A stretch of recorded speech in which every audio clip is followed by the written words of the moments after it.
Welcome, everybody, back to another episode of the Nimrod Pod. I am your embattled host, Lou Stump, alongside my brother in arms, Chet Lifkit, and our faithful producer, Joey Donati, manning the helm from the Nimrod Central Command Center.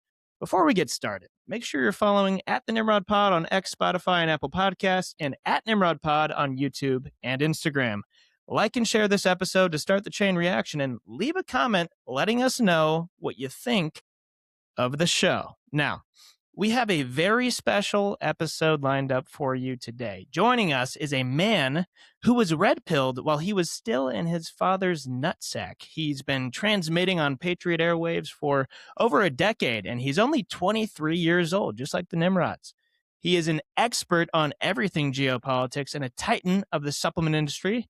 You've seen him on Infowars. You've seen him co-hosting The Gray Area with the great Tim Tompkins. Please welcome to the program the future of populism, Rex Jones. Rex, thank you for joining, brother.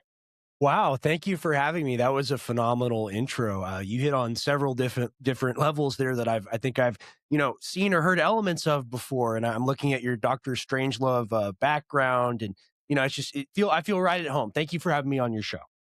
Of course, brother. We've all been inspired by the same people. I think you had a much different upbringing than us, but we all got to the red pill moment one way or another. And that's the beauty of America. Speaking of that, I kind of want to talk a little bit about your background. So, Rex, you're a multi-generational Texan, and you've lived in Austin for most of your life. We are Texans as well.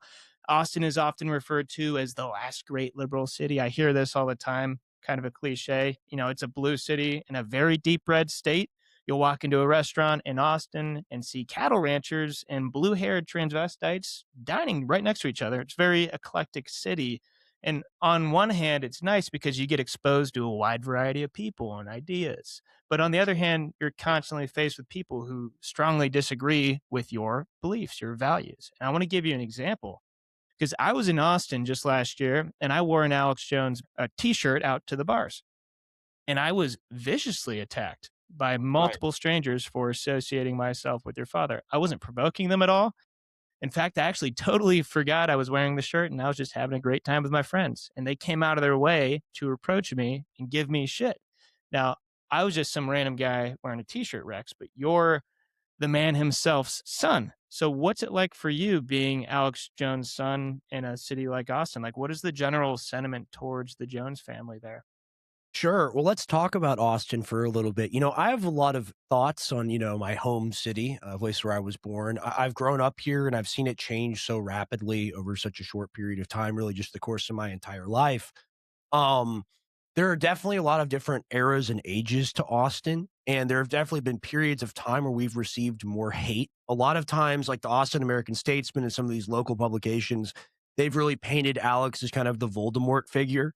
So people think it's fun to hate on him or come after him. Of course, that judge who led the case against Square Gamble, she walked the red carpet at South by Southwest. So there is a little bit of a local mythos towards hating us. But, it isn't even, you talk about like you being in a restaurant, there being cattle ranchers there, and there also being, people with blue hair there.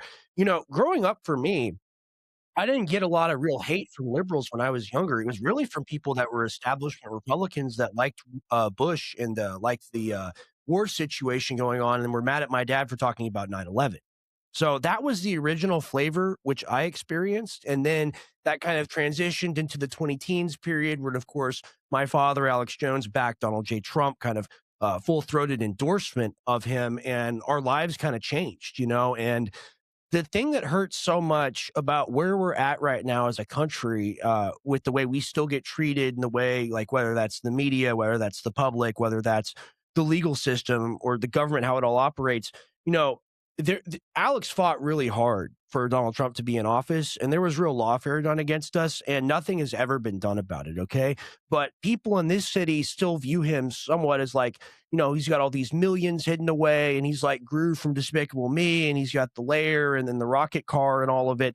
He's just a guy. So it's been, somewhat rough and difficult to navigate all of that being his son.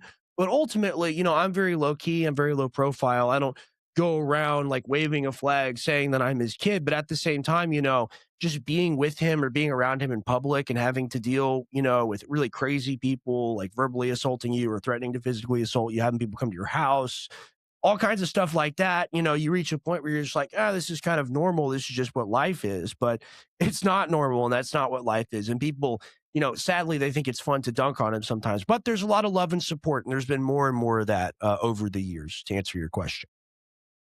No, totally. I think that's a great answer. I know on your show last night, this actually kind of came up on your show, Conspiracy Talks with Anthony. And Sure. I believe you said, maybe some of the rhino parents in town wouldn't let you spend time Yeah, with their absolutely. kids because your father is more of a populist right wing guy. Right. Like, are there similar ways that you've been persecuted just for being your dad's son? I mean, yeah. I mean, who wants to talk about all of that though? But I mean, throughout the course of my childhood and my entire life, I've lost a lot of opportunities, a lot of academic opportunities, a lot of relationship opportunities. And it's just because people don't know who you are. And Right. ultimately, whenever you see someone through a camera, you develop a parasocial relationship with them, whether you like it or not. Like I would like for John Cena to be my friend. Okay, it doesn't mean that I know John Cena or that I actually like him, but you get fed enough media, you're like, hey, that guy's likable or that guy's hateable, right? And you watch enough HBO documentary or enough John Oliver hating my dad, that's just kind of going to be the reaction. But even before that, I mean, like, I can honestly say, even with the court case stuff and the outrage from that, that is not as bad as what I dealt with as a kid for him not believing in 9/11 and the official story. People would Really? literally treat me like I had three eyes when I was little. And like, compared to people being like, you're racist, you like Trump. And I'm like, okay, whatever. When they're like, oh, you don't believe that, you think the terrorists didn't do 9/11? Like, how about we like throw you off a roof, basically, was the attitude. So I can deal with it, no problem. Really? Because, the neocons, which is why I have such a hatred for those people like Lindsey Graham, Mark Levin, Ben Shapiro, these types, they're the real nasty ones. They really are. And I've witnessed that firsthand. So that's interesting because I would have imagined that these attacks like escalated after Alex endorsed Trump. So would you say that before he endorsed Trump and he was just battling the neocons, battling the George Bush wing of the Republican Party, was it more people looking down on you or was it actual attacks? Because I would have imagined maybe you were persecuted before he endorsed Trump and then after he endorsed Trump, that's when the actual like legal attacks and the physical attacks on your life would have started. Was there a Oh, for, difference for in sure. those attacks? Libtards are much stupider and much crazier and much more prone to kind of like impulse based things. Like they're going to yell at you in a restaurant. Someone that's rich and has money and is like a George Bush donor, an establishment Republican Party person, they're going to make it so you can't go to their school. So like that's kind of the difference there. More societal outcast type vibes before Trump came in, and then Hmm. you got a lot of people that hate you, you got a lot of people that like you. That's part of the deal with Trump, right? So honestly, I found it to be refreshing. It was refreshing to join a team, so to speak, and to have that strength in numbers. I think it speaks to the power of the information that my dad was relaying in the early and mid and late 2000s and early 20 teens.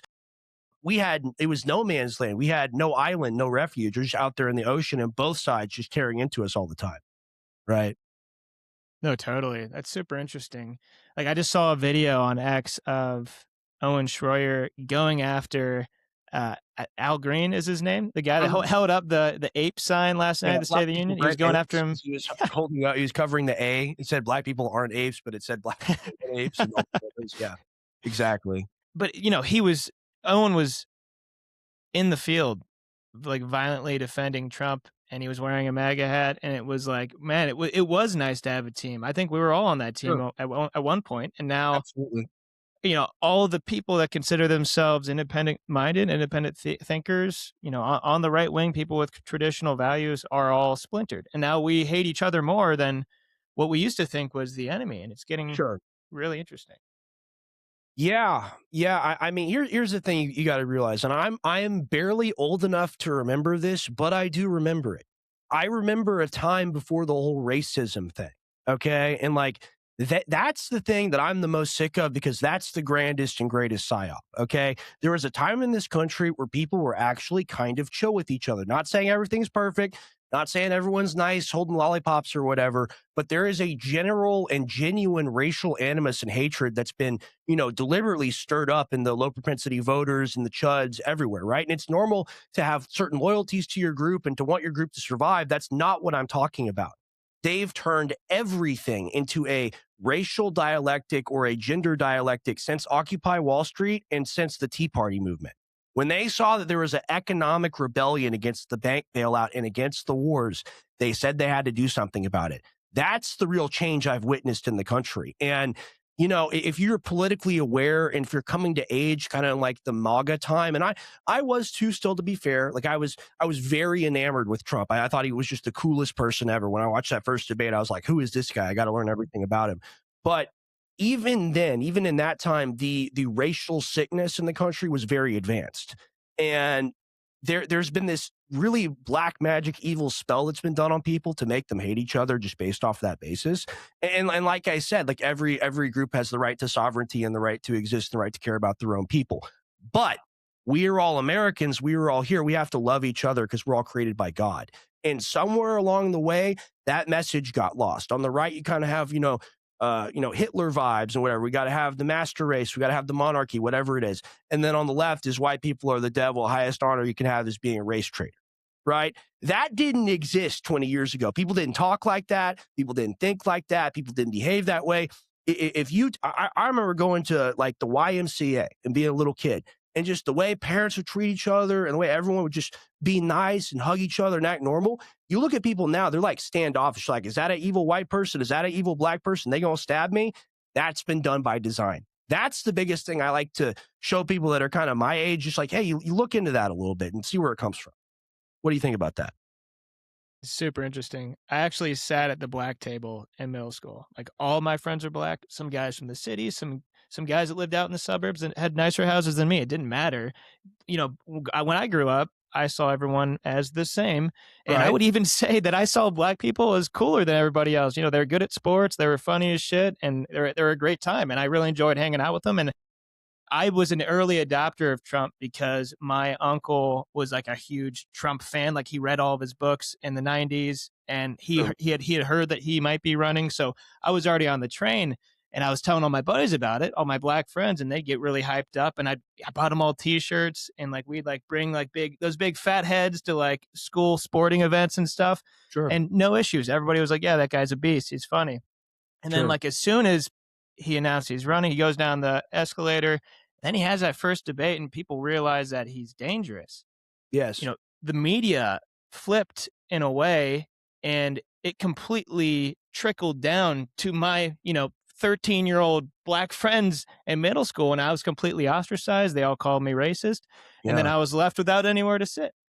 Yeah. And it's crazy how this trickled down from the top to the bottom. No, go ahead. And that's a microcosm of the greater problem, right? Because you guys had no beef with each other. You guys loved each other. You're all friends, right? And then they're able to insert a political narrative in the minds of the parents. And then that filters down to the children. That's how you break generations. Like anyone that doesn't realize that that's done deliberately and that's not done on accident. And hey, like we love Trump. We supported Trump. But ultimately, like he was a feature that let a lot of these things happen because he was that figurehead. And we thought, oh, he's going to be that figurehead, but he's going to be that figurehead for change. It's really sad because I'm not saying this because like a lot of people, they like to dunk on Trump, like to say, screw Trump, all this X, Y, Z. It makes me super sad to see what's happened because like instead of being, that great unifier, that person that, again, like someone like Obama should have been, but also wasn't. I see Trump a lot like Obama because he's tried to go after Obama for basically everything he's ever done. Have you ever seen the 2012 White House Correspondents' Dinner? Have you ever seen it? Do you know what I'm referencing? I don't know what you're referencing, but I might have. Obama was joking up on stage and he was joking at Trump and Trump was, a birther and said Obama was an American and all that. And there's debate on that. We can talk about that a little bit. But Obama said, well, Donald, you can criticize me. At least I'm the president, or at least I'll have been president. And there is this zoom in on the crowd where it's all black and you just see the golden hair and the scowl and he's just looking right at Obama. And it's in moments like that when future centuries are formed, because the result of everything we've seen since that point was Trump proving a point. even to the degree of like signing on with Netanyahu and deciding that we're going to do war in the Middle East again. It's all to one up that administration. And I hate Obama. Obama's evil as hell. But trying to kind of outdo him state power wise is quite terrifying. And I've witnessed a lot of that. Sorry to go off on that tangent. I just thought that was an interesting point. No, you're totally right. It's like Trump signed on to hold the Ring of Mordor, or he essentially decided, I hate the far left. I hate this, establishment Democrat wing that really is the uniparty. It really is everything that George Bush was and everything that the Clintons Absolutely. were. It was like the culmination of those two terrible things that have been controlling our country forever. And Trump said, you know what, I'm going to sign on with Netanyahu and we're going to create our own establishment. There's not going to be any DEI and we're going to be pretty tight on abortion, but we're also going to give Israel whatever they want. And we're going to be really aggressive in offensive wars all over, pretty much in every single continent. So like, is the juice worth the squeeze? And we're quickly learning, no, it wasn't. Yeah. Yeah, and the wars are outrageous. Okay, that was my main reason for supporting Trump in the second term. I was not, or the third term, whatever you want to say. In 2024, I was not overly excited about the prospect of Donald J. Trump. I was very upset about COVID and Operation Warp Speed. Fauci's an incredible man. He's a great guy. It's just, look at him. He's a leader in science and thought. And it's just like, there's a lot of stuff, especially like 2019, 2020, that I just couldn't accept from Trump. But when he got out there, and he dodged that bullet or whatever happened, and the fight thing went down, I was genuinely like, in my mind, in my heart, I genuinely believed, I was like, holy shit, they want to kill him because he wants to end the wars. Not because anything else. They want to kill him because he doesn't want to go to a war in Iran, because he's promised to end the war in Ukraine, all of these things, right?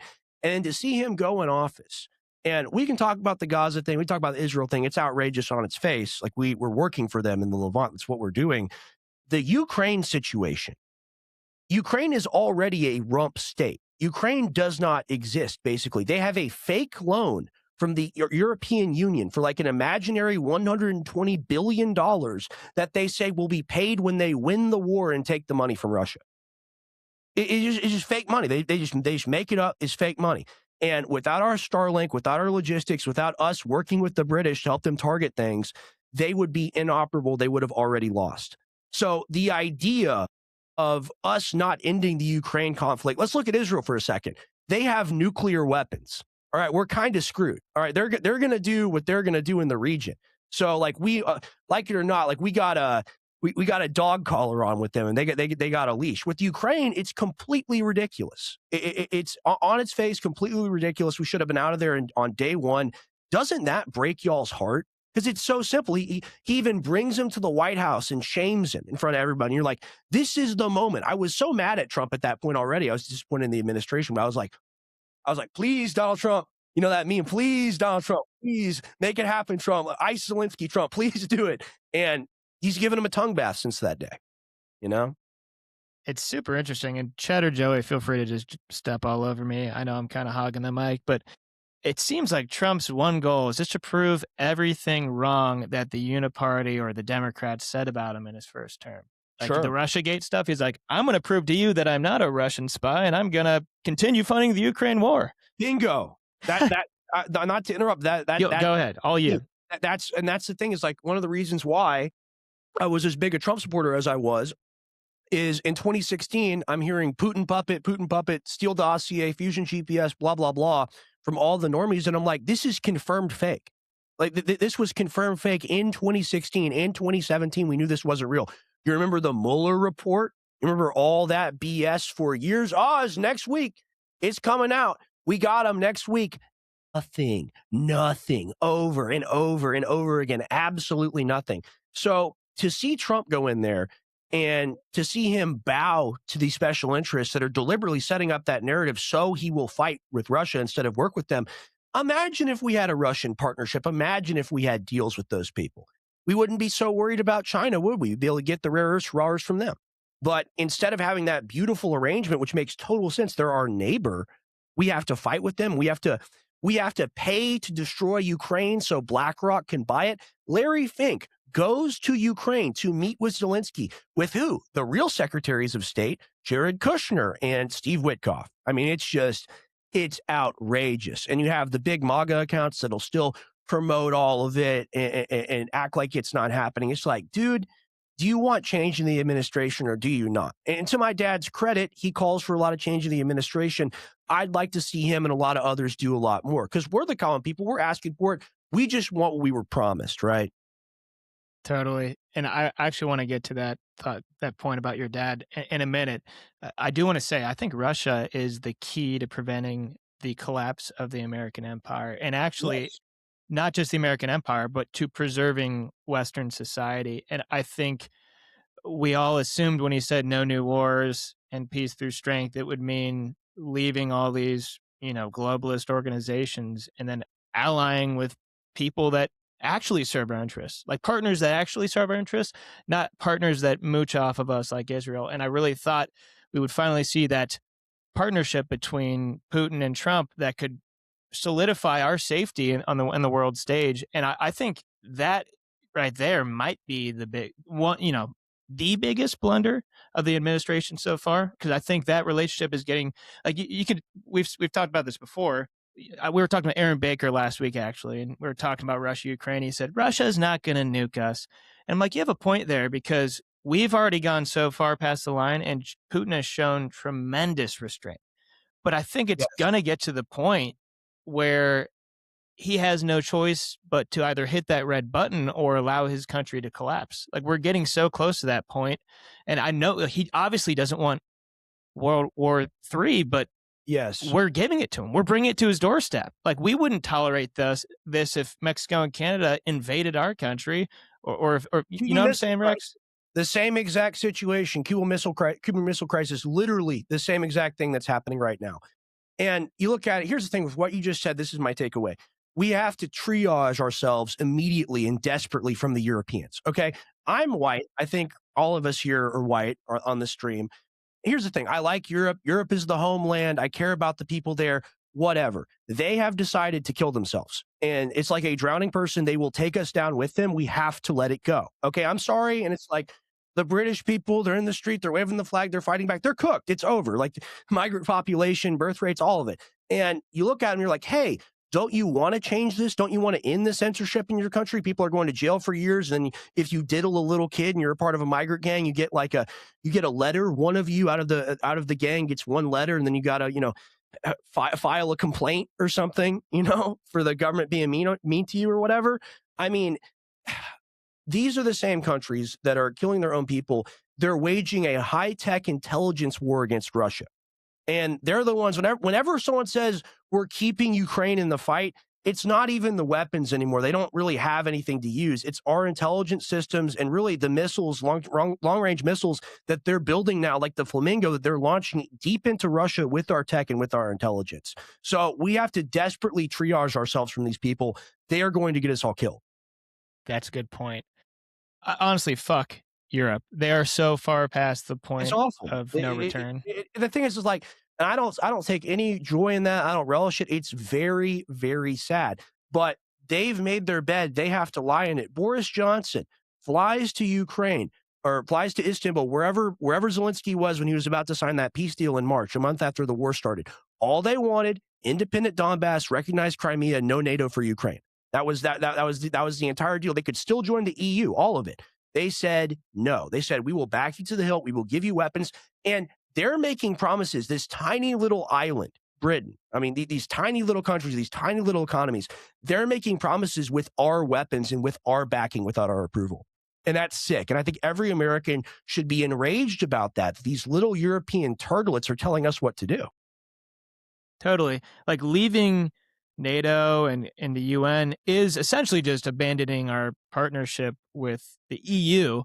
And I think regardless of what you think about this new international order that Trump created, the second he, did the raid in Venezuela, it does open the door for us to get out of some of these relationships that have been harming us forever. Sure. I never wanted him to do it, but like, hey, if we can say, fuck Europe, whatever Russia wants to do, they can do, and we're going to let them do that in their sphere. And whoever attacks us in our sphere, all the other world powers are going to allow us to do that. And then that opens us up. And I kind of want to get your opinion on this because I've gone back and forth on the Islam thing. But if we look at the Middle East, like this, they're already exponentially wealthier than European countries. They're doing so much better, Sure. at least in the monarchies. So we look at the monarchies and we look at these rebel republics, and Netanyahu wants as many of these rebel republics as Yes. possible. These, Really go quick, it's ahead. our Go. stated mission in the region. We do not want a secular democracy in the region. We can't have it. That's why we took over Syria. That's why we took over Libya. Go ahead. Yep. No, exactly. And all these monarchies already own all the companies in the United States, a lot of the big ones, at least in entertainment, and they want to work with us. They love Trump, and Trump seems to have really good relationships with them. Like, hey, we could even look back at the Las Vegas shooting. We did a big deep dive on that. I'm sure you're very familiar with him and Yeah. MBS. Horrible incident. So like, what if we were to have really good relations with those wealthy monarchies in Middle East, like Saudi Arabia, Qatar, UAE, and Russia, and then what is Europe to us anyway? And China's just going to have their little sphere of influence. They're already isolationists. They're already nationalists. They just want to focus on their area. I think that's a path forward in this nuclear world that we're in. But I'd be curious what you think about Middle East. It's interesting because in our decline and in our aggression by our actions, we've made people kind of wage a reverse war and become more peaceful and cooperative with each other in order to show their better option to work with in the US. Even if the US has the economic power, even if it has the control over a global financial system, it's worth it now to work in an alternative structure like BRICS or SIPs because of the reason that you don't have to worry about invasion. You have to worry about them trying to crash your economy or trying to like crash your bond market or whatever. You don't have to worry about that. And people point to China a lot as like the great evil enemy and whatever. They are the enemy of America. They do want to beat America. That is their goal. And they are the people that we are faced off across in the world stage. We treat everyone like them. We treat everyone like they're trying to screw us, like we have to get over on them first before they get over on us. And I think that's driven a lot of these really negative relationships. You look at these monarchies, these wealthy countries in the Middle East, you look at Saudi Arabia, you look at Qatar and other places as such. They are very shrewd. They are very slow moving. They're very diplomatic. And they wait a long time before they make a decision. And they've got deals with multiple parties. I mean, it's not necessarily Middle East, although it's Central Asia, kind of, with Europe as well. Turkey, for example, Turkey is both a BRICS and NATO member. So I think the future is going to be this multipolar world where America has to make decisions where it's in, dual security guarantees or dual economic guarantees with countries that hate each other. Because, I think whatever happens with Israel, I think the current Likudnik streak will burn out. I don't think that state's going away. I think it's staying there. I consider it to be a terrorist state, and they've committed genocide and all of that. That's what I believe. But one man saying that, or even one population thinking that, or one world thinking that, isn't enough to stop a country with nuclear weapons from ceasing to exist. So I think they'll moderate over time. I think the monarchies in the region will continue to moderate over time. And we're going to live in a world where Europe will be at war with them, or they'll be at war with Europe, or Europe will be at war with Turkey, and Turkey will be at war with Europe. And we'll have to step into a new cooperative role where, for the first time ever, we will have to make compromises because there will be multiple hands needing to be fed, or mouths needing to be fed. Does that make sense? We're headed towards a very fractured world, an angrier world. That's what he said. That's what Klaus Schwab says. That's where we're headed. And it's like you say, and I don't say this, I'm not a Russophile, like I'm not in love with Russia, but at the same time, that's the only viable option. And they have begged to work with us. They've tried to join NATO twice. They've tried to do everything that they can, even after we sent the economists over there and destroyed their economy post 1991. They have tried desperately. And what do? We spit in their face, we slap them away. So my geopolitical thoughts. Oh yeah, no, and I actually want to come back to geopolitics later because I think this is going to tie into some questions I have for you about. Oh, have me as long as you need me. This is fun. We're having a good time. Yeah, I'm having a blast. I love talking to you. I kind of want to go back to a lot of we're big picture right now. We're talking about like life or death of humanity, life or death of civilization, and like most people our age, our red pill moment was COVID. So as a guy who was red pilled at birth, as I said at the top, what was COVID like for you? Like, was it vindicating, or were you actually surprised that the globalists took it that far? It was very scary to see that happen to America. At the same time, especially where I'm at, like in Texas, even Austin, Libtard City, I'll get into a couple interactions here in a second. It was kind of hilarious, okay? Because I would go into Walgreens and the fat woman would tell me to wear a mask and I'm killing people, and I'd tell her that she was obese and that she needed to be on metformin. And she would crash out because she's already on metformin and she knows the name of her prescription. And how do I know that, of course? But I just, it was an opportunity for me to have a little fun and to drive around on empty roads. But at the same time, the economy was destroyed. I didn't get to go to college like I wanted to, had to graduate online, do all these things. I saw it as like, wow, they are going to try to really force vaccinate everyone and do this thing. But it was kind of just like, like it's a conclusion of what I already saw happening. For a lot of people, like for my co-host, Tim, like Tim was pretty, blue pill. Until he realized that he was being poisoned and government was lying to him, right? So for a lot of people, that's a very dramatic response. For me, like I've never been vaccinated for anything in my entire life. So I was just like, vaccine, COVID, whatever. I didn't get sick. That's another factor. I didn't get sick at all. My grandparents, I will tell you, my grandparents got Delta. My granddad almost died from that. I had to get him on oxygen. It's horrible. So I do have some experience from that, but I was taking care of him, like moving the breathing thing in and out of his nose, and I didn't get sick from it. So I don't know. COVID was kind of COVID for me. It's definitely a blueprint. They're going to do further iterations of that in the future. We're going to see more of it, but by and large, people were happy to stay in their house and eat DoorDash and, work for the government. Just, kind of telltale example of where we were at in America. And I think the spirit of freedom, a lot of, the Trump resurgence and people wanting the 2016 period again was going through COVID and going through Biden and just like wanting a better alternative. Don't you think that the entire process was just a test to see what they could get people to do without like sort of forcing violence on the people? Absolutely. I think it was like, if we threaten to take away an opportunity from you, will you take a vaccine that Yes. we developed in 1 month? Yeah, with no testing, you have to wait 96 years before we give you any of the testing information. The insert's blank, all of it. And I mean, yeah, that's what all of it is, man. That's what the cell phone is too. I mean, it's just like every piece of modern technology is just how do they get you to sign on? And we've all signed on to a certain degree, right? And like, that's why I like what y'all are doing here, trying to, preserve your identity for a little bit. So much is taken away from us now in this modern age. The Arab tribes in the time of Lawrence in Arabia, they had this myth, and I really like it, or legend, I guess I should say. And every time you get a photo taken of you, you lose a portion of your soul. And maybe that's not entirely true. Maybe that's not one-to-one. There is some truth to it. Let me tell you, I've watched broadcast media all my life. I've seen things happen to people. So there's an element of where if they can get you to sign on to being on camera 24 hours a day, and even though you have the right to privacy given to you by God, if you just don't care about that and don't care about it enough to protect it, they will take it from you and they will get you to pay for a subscription service to take it away. That's what they do. Absolutely. Absolutely.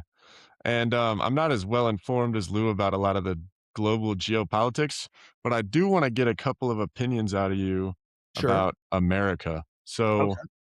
first, what do you think is the most important issue right now in America? Okay. We got to think. Loaded We got. question. We got to think about that because that's crazy. All right. There's a lot of problems right now. The lack of love thy neighbor, and that sounds like, hey man, we all got to get along, bro. I tell you, I smoke this weed, man. We all got to be friends, hug each other out, man. That's not what I'm talking about. I'm talking about even in the 20 years, 23 years that I've been alive, the lack of love, the erasure of love that I've seen in society, the way we don't treat each other like human beings, and the degradation of our rights thereafter, because that's all connected. And just like the PDF file stuff, just like all of it, just like the mass murder and the genocide and the things that we tolerate them because we don't see life as worth living.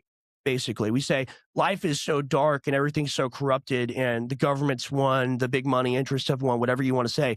What's the point? It's the apathy. It's the apathy in the country that's the real problem. And Russell Dobular of Due Dissidence, he elucidated that point a lot better than I'm elucidating it right now. But they've made it so you hate your life and you hate yourself, so you're not going to do anything. Why would you? You don't like being here. That's the biggest problem. Everything else, the pro-war stuff, the Epstein files stuff, the economy stuff, it's all downstream of people not giving a shit. Absolutely. And so, I mean, I think that there's just so much pressure and so much crazy shit happening from all directions. And people feel like they can't do anything about it to the point where the only way to stay sane, be able to wake up and go to work and take care of your family, is to become apathetic about it. And I mean, I find myself doing that all the time. Yeah, So, I'm I mean, saying.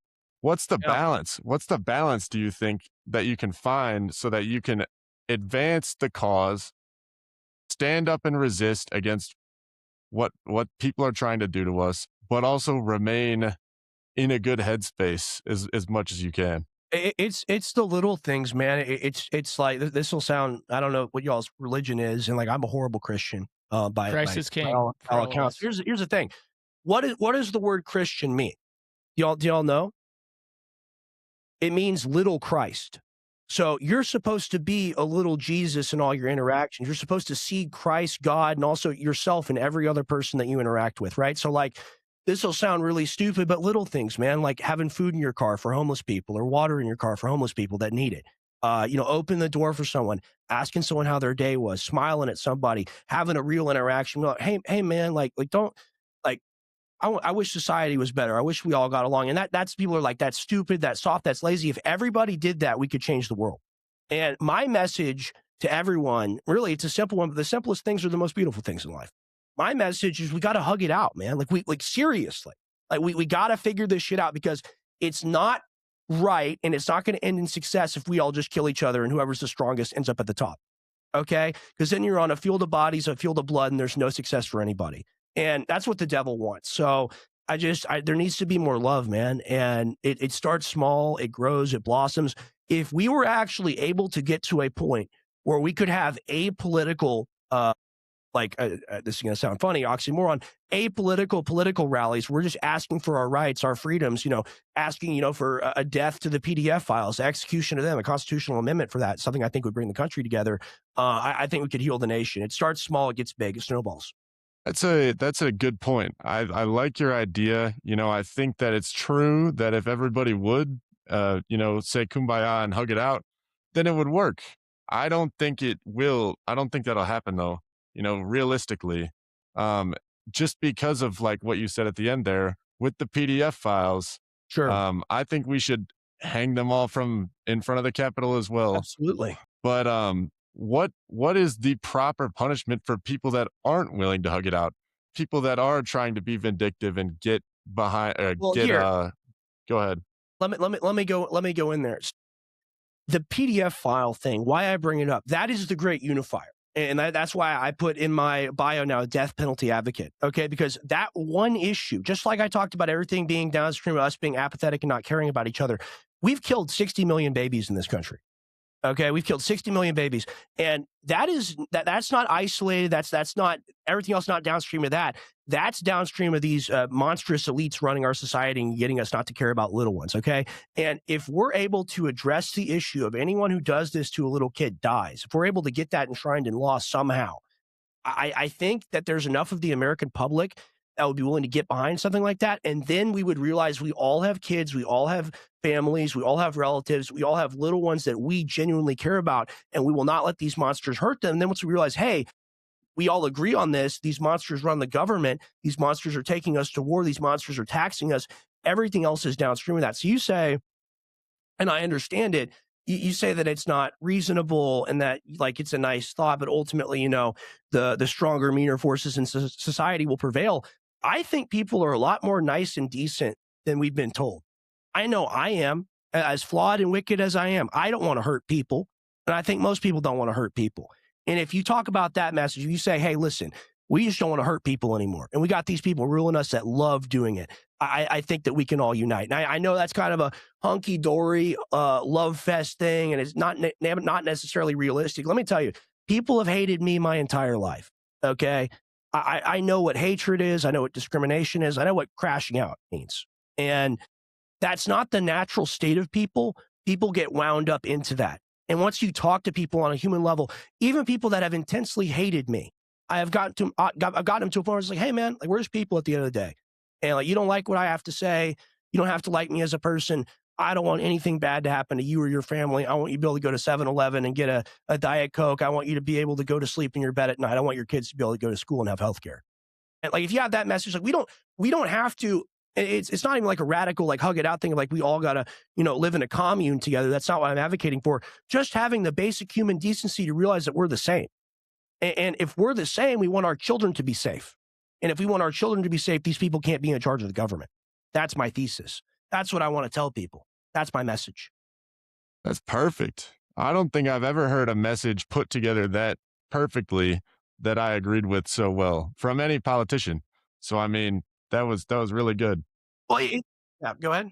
No, and sorry, I actually want to add a layer to this because Chet, you said like, how do we know what the answer is? Like, what's the balance of fighting for the cause and being a good person? Like, we actually know the answer. There's a thing called the Holy Bible, and the Sure. Bible is literally opening the Bible is like opening God's mouth. There are just so few people that actually pick up the book and do it and listen to his words and not only read the words, but seek to understand the words and then be transformed by the words. We have a big problem, which is getting better, of scared, passive Christians. And this kind of connects to everything we're talking about. We have Christians that aren't going to some form of church, which is that community problem. America has no sense of community. There's no sort of kumbaya. There's no 100%. Yeah, there's no love for your neighbor, and people aren't going to church, so we don't have the community. People aren't reading the Bible, so they're not grounded in the morals. And even if they are reading the Bible and they're not going to church, are they really understanding the Bible? Like if they're not actively praying and communicating with fellow Christians in their community to understand that the word even deeper. I mean, it's the most dense book, most important book of all time. To think that you can just read it cover to cover and be like, well, I did it. I have all the answers. That's foolish. Like you need to be a dedicated Christian. And it's great to see, young people breaking church attendance records. Like you said this earlier. What does Christianity mean? It means little Christ. Well, what does Christ mean? Christ means anointed one. So we look at those two words. It basically means like this basically means as a Christian, I'm a reflection of God on earth. And part of that is he gives us free will. And that's how we get the Garden of Eden and the betrayal. And then there's that separation between humanity and God until we get to Jesus. But part of that free will thing is enacting God's will and justice on earth and fighting for the disenfranchised and giving to the poor. And I think that's where you get into a justification for the hanging and for going after people who cross the line. Absolutely. Like, obviously, I'm not like a Old Testament Bible thumper, but I do believe that you have to look at the entire Bible holistically to fully understand the gospel and fully understand the New Testament. And we see over and over again in the Old Testament, God is using Israel, not the state of Israel, like the big I Israel, which is the people of God at the time, to punish other nations who are sacrificing children, who are raping children, who are committing adultery, who are doing things that are so obscene that they cannot be tolerated. And we have a duty as people created in the image of God, and not just people created in the image of God, because every person is, whether or not you're Christian. Christians are held to a higher standard. As the people of God, we are supposed to act differently than everybody else. And that's why I can't remember which book it is. Chet or Joey might remember. It might have been Deuteronomy, where Israel is essentially sent by God to destroy the Canaanites for worshiping false gods and sacrificing children to Moloch and Baal. So I do think we have all the answers to these things. And I know I kind of just went on a tangent, but knowing everything I just said, where are you at in your faith journey right now, Rex? And where do you want to go? And how do you think Christ plays a role in actually getting past, this crisis that we're in as a human society? Well, there's multiple points there I want to talk about for sure. So relating to you talking about the hanging and why like there's justification for that. Like if anyone causes the little ones that believe in me so much to stumble, it'd be better for them to have a millstone tied around their neck and dropped into the deepest ocean. I think it's pretty clear there what's supposed to happen. The state in Catholic and Orthodox theology, and I'm attempting to be Orthodox. I'm an Orthodox catechumen. So like that's what I subscribe to. The state has a deaconate role in the system. Not that the state is a part of the church, and I'm not a part. I'm not a part of that. I don't believe in the Flintonian monarchy and all of that. But the state has a religious duty to set up the appointment for people that have committed offenses that are so grave, specifically against children and specifically murder. The state has a responsibility. That person gets to see a priest. That person gets to get right with God, whatever. That person's got to go because according to the laws of this earth, which we're also subject to, give to God what is God and give to Caesar what is Caesar's, you cannot do these things. And I think that there's been the real decline of the West came from when we were too liberal with capital punishment for sure. We've become far too conservative with it. As far as my personal faith goes, I'm a terrible Christian. Okay. I lie. I have sex. I drink. I smoke when I shouldn't. I do all sorts of things. I am the worst of all sinners. I am not here to give anybody religious advice. I am just here to hopefully grow as a Christian and become stronger so that one day I can 100% do what I need to do and walk with the Lord. And I'm working on that, man, but it's hard. So if I give you any other answer than that, it's not truthful and God will punish me for it. So I have to be real. But like, he is my Lord and Savior. He saved me. I believe that. He is everything. He is the creator of the universe. And he became man because he loved us so much and he died for the entire world. So how can you not love Jesus? Seriously. Exactly. And it's not just hard, it's actually impossible. Right. Like, humanity is inherently good, but we see like the whole question in the Bible is like, how can an unfaithful humanity live together and be fruitful to a holy God? And it's not until Jesus Christ that we're actually able to tear that veil, and Christ gives us a way to talk directly to God and a way to live in eternity with God, Personal even though relation. we don't do it. He atoned for all the terrible shit we do as humans, and we're going to do a bunch of terrible shit. But Yeah. the one question is, can you surrender to a savior and can you repent? Like, that's the only question. So don't be, and I'm not saying that you are, but just in general, like, you cannot be, you can't shy away because you don't think you're a good Christian. You can't shy No, away because it's not absolutely, perfect. absolutely not. And like that's why I witness and that's why I talk about it. At the same time, God hates hypocrites and God hates liars, and I'm not going Yes. to be a hypocrite. So like I just have to tell my truth. I've had the opportunity to go to Holy Mother of God Orthodox Church and spend a lot of time with Father Moses, and I need to be back there. So I hope and plan to be back there soon to answer your question. That's awesome. And I'm really happy to hear that. And I hope you do. And it Thank you, doesn't, man. whatever you have to do to find a church community, if you have to go to new churches, if you need to bring people with you, whatever it is, I say do it. And I like where I like where I'm at right now. I consider myself perfect. to be a member, but yeah, man, 100%. I mean, here's the thing. Everyone wants to feel better about themselves than other people. It's the crab in the Mm. bucket mentality. It's I drag you down and then you're down in the dirt with me and then we're all the same. Ha ha ha. You have more dirt on you than I have on me. I'm better than you. I've always rejected that. And that's the thing that's made me a Christian throughout the course of my life is like whenever I have a thought, and I'm a prideful person. Everyone struggles with sin and whatnot. I'm not saying I'm not prideful, but when I have those thoughts and when I think about things like that, it really makes me disgusted because our Lord and Savior, the person who created the universe, he didn't have any of that at all. He didn't have any of that at all, and he died for us. So it really makes you think. And we all have things in life that we prioritize. We all have things that we care about. You don't take any of it with you to the grave. Ultimately, the dust you are and dust you will remain, or whatever it is. Like it's heavy, man. It's the real world. And I think the fact that you shared your testimony and that you frequently share your testimony on your show is like, you should find comfort in that, because like, we have a duty to defend our faith and to share our faith. So no matter how good or bad you are of a Christian, whatever that even means, like, if you're constantly sharing your testimony and then defending your faith and like totally expecting people to push back, totally expecting someone to spit in your face or maybe even ruin a relationship, like, as long as you're willing to talk about it over and over again and defend it and you're prepared to defend it, I mean, that is evangelism. Absolutely. I agree with you. We probably have different theological outlooks. Like I am Orthodox in my theology. I understand Protestantism. I understand like just Christianity in general. We're all in this together. We all care about humans. We all care about our Lord and Savior. We just gotta help him. We gotta do what we can on the daily to be more like him. Amen, brother. Uh, Kind of to bring it back to this broader conversation, we talk about COVID, we talk about like all of our red pill moments. So obviously you had a much different upbringing than us. We followed the crowd and did everything that, you're supposed to do. We spent our whole lives trying to get into a good college so we could get a good job You gotta working get for a that big degree, son. corporation. You gotta be successful. Yeah. Exactly. And then COVID happened and we all got red pilled, and it was just a downward spiral. And it's every day. Like we are living in the craziest time. I've talked to my grandparents, my great grandparents. I've talked to my uh, everyone I know. Like everyone's in agreement. This is the craziest time to be alive.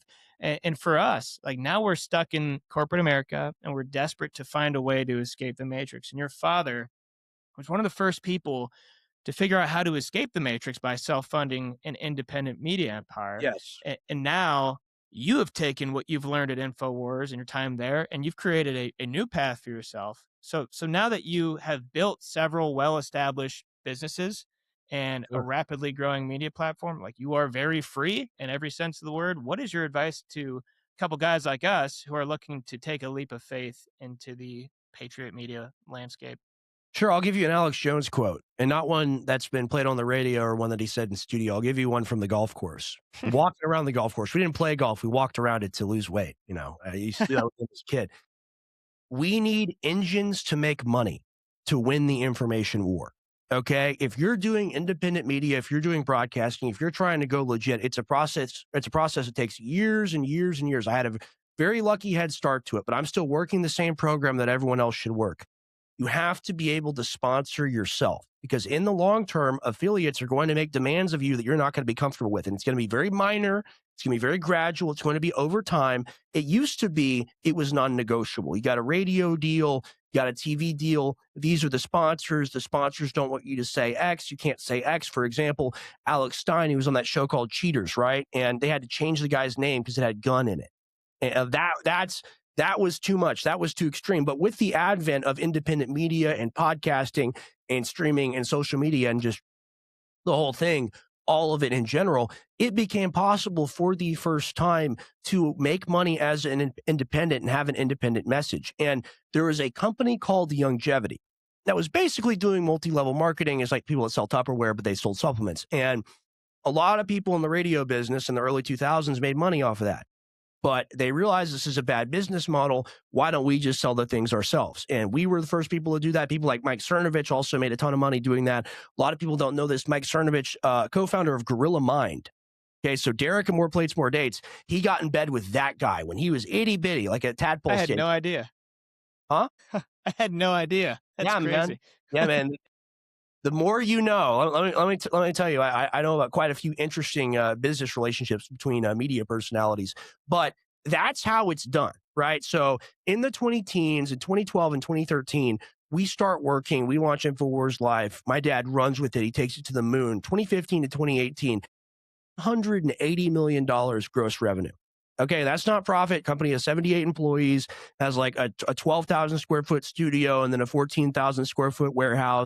There's overhead, there's internet, there's all the things you have to pay for, bandwidth, all of it, hosting your own streaming platform, Band.video, just to name a few of the issues. But he didn't have any other sponsors. He didn't have anybody else he was beholden to. He didn't have anybody else that could call him and tell him to say what was what, because we 110% owned that operation. I say owned, it's very sad we had that taken away illegally, in my view, at the civil court level during the bankruptcy. But he proved it was possible to support yourself and self-fund yourself 100%.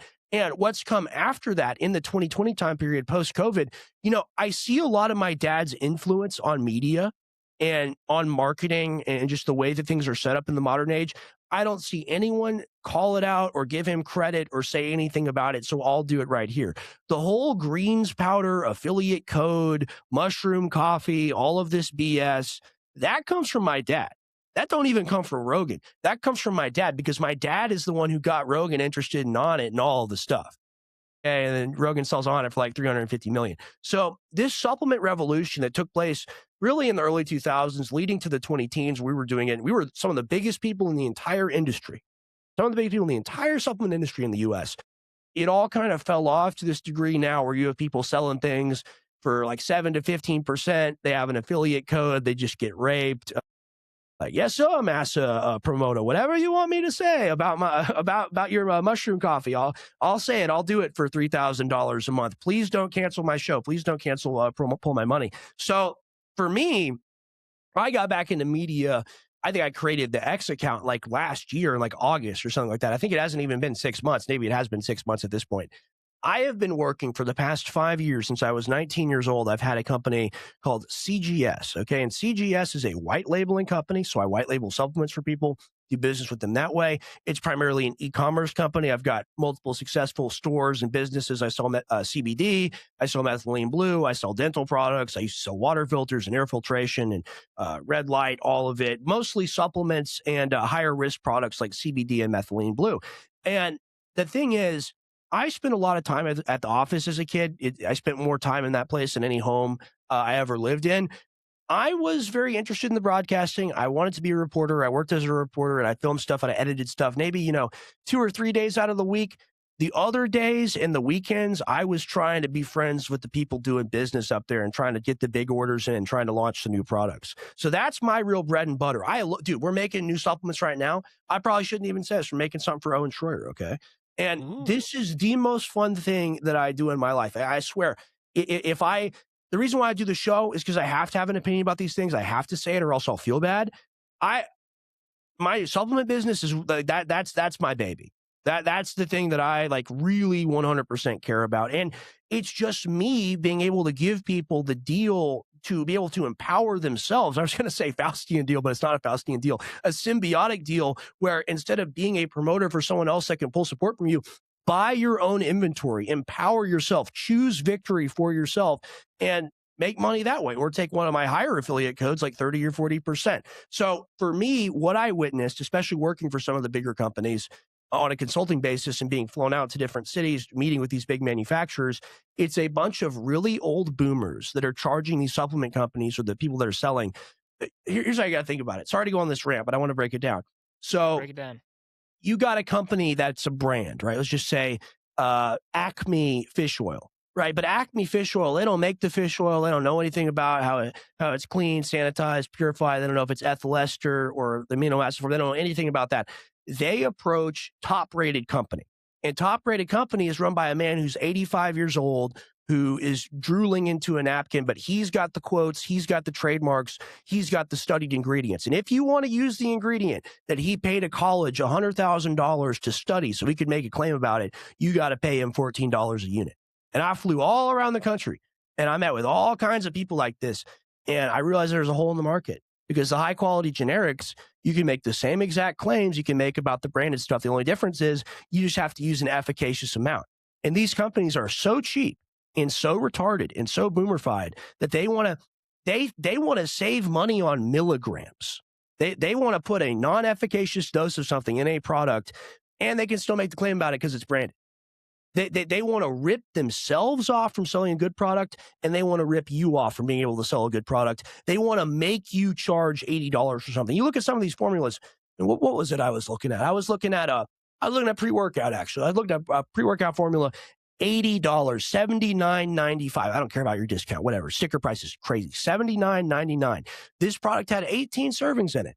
Okay, it used to have a lot more servings in it. They cut the servings down, and they raised the price because they know it's a successful product. Unbelievable. I just want people to get crunk and get messed up and have a good time if I make a pre-workout. But these people, they don't think that way. So that's why I got into this business, is because Infowars Live, that's what we were about. It was literally my dad going, what's the strongest thing we can put in a pill? And just making it work, man. But that's what people want. That's what the market is, right? And I embody that spirit with what I do today with JonesCBD.com, BlueVitality.com, 50percentoff.com, ShroomForce.com, with GoPrimalCore.com, all of it. So it's very cool. Thank you for that question. Hope that wasn't too long-winded. You got the ashwagandha, GoPrimalCore.com. But yeah, it's awesome. I've been doing 2 caps a day. I've been breaking the rules a little bit. Nice. Lowering the cortisol. That's a good thing. No it cortisol is. spike. We saw that guy get his weave snatched. That was a lethal cortisol spike. Exactly. I need to make sure I'm not jester maxing. I want to aura farm, and I want to get that frame. Does ashwagandha help with the frame? Can I start I guess bossing people out a little bit? I kind of look like shit. kind of look like shit right now, but I'm like 225. Just wait till I get to 190. I'm gonna look like shredded. It's gonna be insane. Ooh. What is the biggest difference maker supplement that you've tried so far that you've kind of gone over in your show or on your dad's show? Sure. I mean, I don't even sell it, fish oil. Okay. Like everyone is heavily deficient in the EPA and the DHEA and all the things you need for cellular metabolism and hormonal function. I would say vitamin D, I would say is king. Like everyone needs to take 5,000 IU vitamin D every day. But fish oil is far for people like everyone in this country has been convinced to get on some sort of like extreme psychotropic drug. Okay. Like they go to the psychiatrist, they scare you, and then you're on Prozac for 10 years. Okay. Really without consent because you don't know any better. You just take the pill. Fish oil has heavy, highly documented antidepressant effect. And that's because it makes your cell membrane, it makes things easier to pass through it so the neurotransmitters can actually get to where they need to go. So just for cognitive efficiency, cognitive health, overall body health, I would say get a high quality fish oil. Now, when you talk about supplements, let me explain what a supplement is because this is a bit complicated. So there are two main categories. You have something like a vitamin or a mineral that you're supplementing because you're not getting it in your diet or soil's depleted, whatever it is. That's what people traditionally think of. The second category are the herbal adaptogens and other like, functional plant products. And what those are essentially are weak or better plant drugs, right? And what those plant drugs do is they have a mechanism of action on a receptor like ashwagandha, for example. What it does is it switches the fuel source for cortisol, which is cholesterol, into making testosterone. So it changes the balance of what hormones you're making, right? And you look at something like cordyceps mushroom, that increases oxygen carrying capacity and VO2 max by modulating things on the red blood cell. So there's all these different effects that are kind of complicated when it comes to the adaptogenic stuff. When it comes to just supplementing something, if you got $30 and you need a high quality product, I'm not going to tell you to take some weird, crazy plant drug to make you be able to breathe better and work out harder. I'm going to tell you to get vitamin D, get a magnesium citrate, dirt cheap, $10. Take that. Better digestion, supports 300 plus enzymatic processes in the body, essential for sleep, essential for muscles, essential for not cramping, testosterone, all of it. I would always just say, if you're missing a vitamin or mineral, you can use a service like Chronometer to look at what's missing in your diet micronutrient profile wise. I would just say replacing something or that you're not getting enough of is the most important thing, like a fish oil, like a vitamin D. I'm happy to answer, dude. I could talk about that stuff all day, but really it's just like what's efficient for your money. That's the most important thing. Yeah, Rex, this is a great topic because I am a like health freak. Like I probably would have voted for RFK if he didn't drop out. Obviously, I have completely different ideas about him now. We can talk about that. But I'm also a supplement head. I'm not quite as much of a guru as you. I love holistic medicine and alternative wellness. Like I personally got everybody on this call is hooked up with Ways to Well. We all get comprehensive blood panels every 6 months to figure out where we're deficient. And really, No, I mean, we're probably going above and beyond, but it's like transformed my life. Like I had some significant health issues that I was able to completely change by changing my diet and supplementing a certain way based on where my deficiencies are. So dude, I'm yeah, go ahead. no, I'm super passionate about it, and I don't want to dox us, but we all work in business to business, getting product from point A to point B, right? And I would say none of us love our job, but there was a time when I employed both these guys in the supplement industry, and we were actually selling we were selling business to business. And I loved it. I was so passionate about it because we were selling this awesome product, and I loved how it was changing people's lives. And I was constantly meeting people when I was in the field who had their lives transformed forever. And we can talk about what that product is. And when I think now about, okay, how can I self-fund a media empire or just basically become financially free from this system? That you own. Yeah, 100%. Yeah, but like the direct to consumer aspect is unbelievable. And that's something that the company I was with failed in.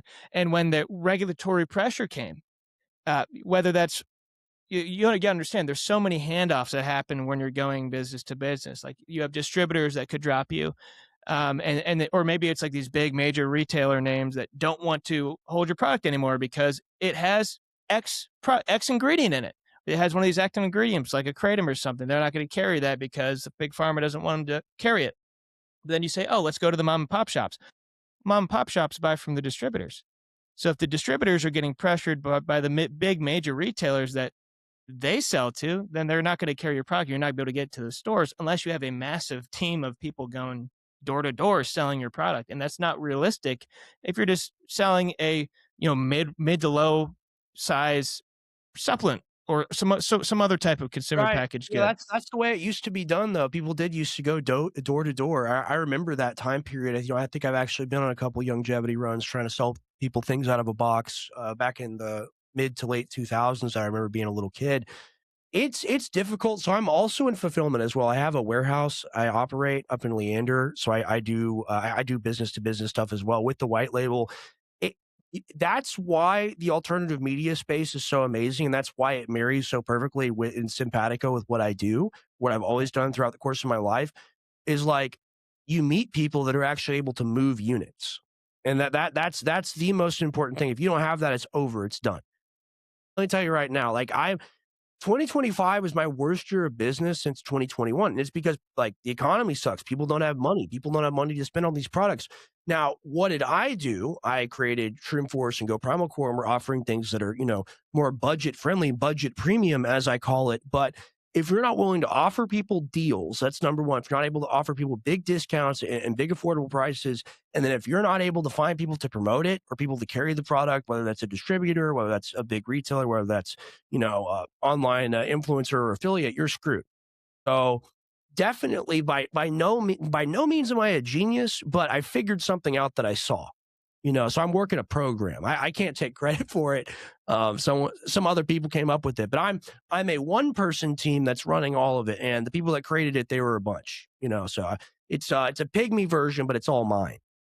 So What would you say were the biggest barriers to entry? I know you had people that helped you out, but sure. if you had to, let's say you're starting Go I had Primal a Core. small loan of $1 million. I'm just kidding. I didn't have a small loan of $1 million. I think Alex gave me 20 grand. And I've turned that into like a 5-year long thing. But I was making money.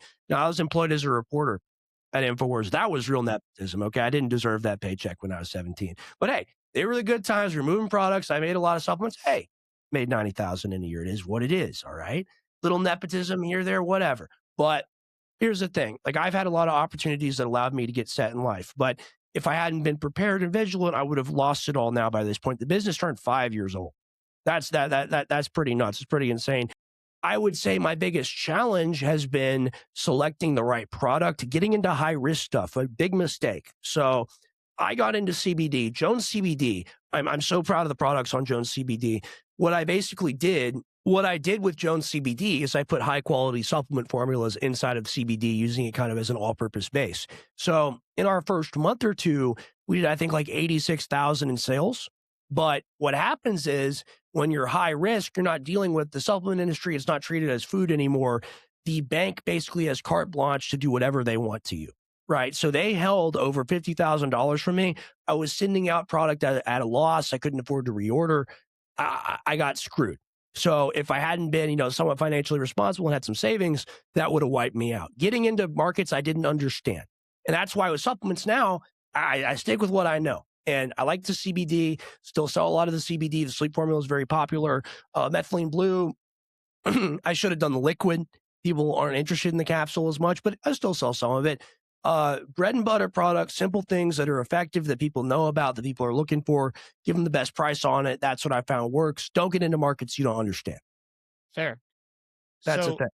what's like your long-term plan for this portfolio of businesses you have? Obviously you're only 5 years in, but you've got them to a point where you have a real customer base. What do you want to do with them? I know there's a lot of moving pieces. How do you want to progress forward?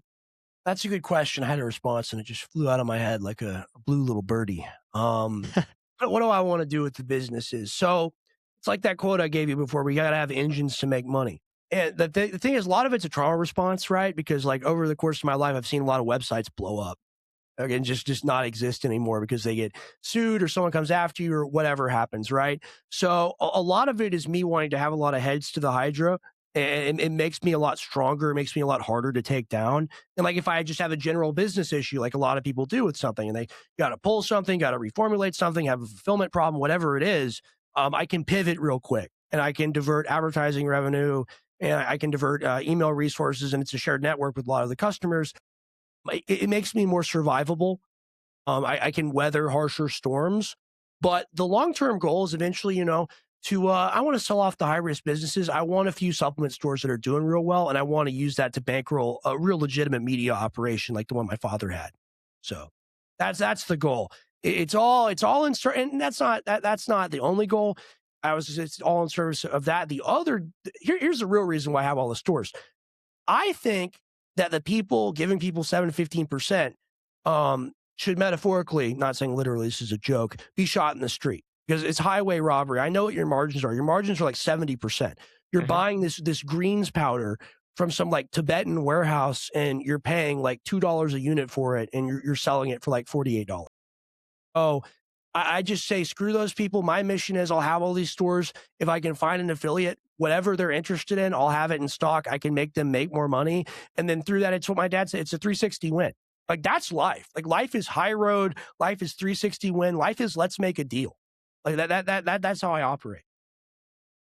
I think that's really smart. Like condensing so people know, hey, these are the 2 places I go, or the 1 place I go to get all my goods, to get all my supplements. And I know they're going to be high quality because they're all under the same tent. And I trust this brand. It's not like a bunch of different brands where they might not realize that they all fall under CGS or whatever that parent company is. So I think that's really smart, and you should do that. And I also, Primal Core, I mean, the packaging is absolutely beautiful. Like, I'm really impressed. It's really nice, high quality. The Ziploc works really well. They're nice, big capsules. It just, the presentation's great. And I got in ashwagandha at Whole Foods a couple weeks ago while I was waiting on this to arrive, actually, because I wanted to start taking ashwagandha. And I didn't notice anything. Like, it wasn't getting the job done, but I took 2 capsules every single morning after my workouts of the ultimate ashwagandha. And listen, man, my wiener has grown at least an extra 2 inches, and I have single-handedly impregnated 60% of the Dallas-Fort Worth area since I started taking these, and I have a 100% hit rate. 100%. Oh my God. Whatever Elon Musk is, I'm S tier. I am single-handedly progressing humanity forward because of ultimate ashwagandha. So make sure you guys all go out there and get some. The thing is with me, man, like, I'm a showman. I'm always going to give you the best presentation. Here's the thing, like, I take them too, and I want the thing to look cool, and I want to feel comfortable taking it, and I want it to go down smooth and be a good product. So the thing is, like, with people get into this business and they just want to make money, and that's why they rip people off. That's why they charge too much money for the default product. When, like I said, those branded businesses, when they go to buy something, they're paying out the ass to get the product from the manufacturer. So of course they're going to rape you on price. There's just a reciprocal rape, almost kind of a human centipede of how you get treated as the consumer, right? Because you're getting it downstream of them being screwed as well. For me, I abhor that, and I created a system where that doesn't exist. So I can offer people budget premium. I can give you a great product, and it'll look fantastic because I actually care about it. Like, I was working on a label for Owen's new energy product. I won't give the name of it, his new pre-workout. And I have like a 5-page Google Doc. I have the Infowars graphic designer, the one that made most of the top level products. I have him on retainer working for me. So everything I do, I want it to look the best. I want it to be the best because it's cool, man. Like, it's fun. We're having fun. So. Totally. I'm really impressed. And, kind of given that you're a supplement guru, I'd love to get your supplement recommendations for a few different use cases. And I want you to take this opportunity. Feel free to mix and match and create a stack, or use this as an opportunity to plug some of your products. So what supplement would you recommend for a caffeine-free stimulant for focus and mental clarity? Think of it as one-stop shop for locking in and getting some shit done.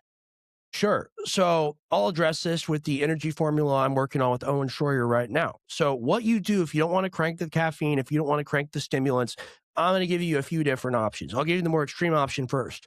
Alpha GPC, or another form of choline like CDP choline, which is much safer, and there's a lot of indications of alpha GPC. We can get into that here in a second. Combined with huperzine A.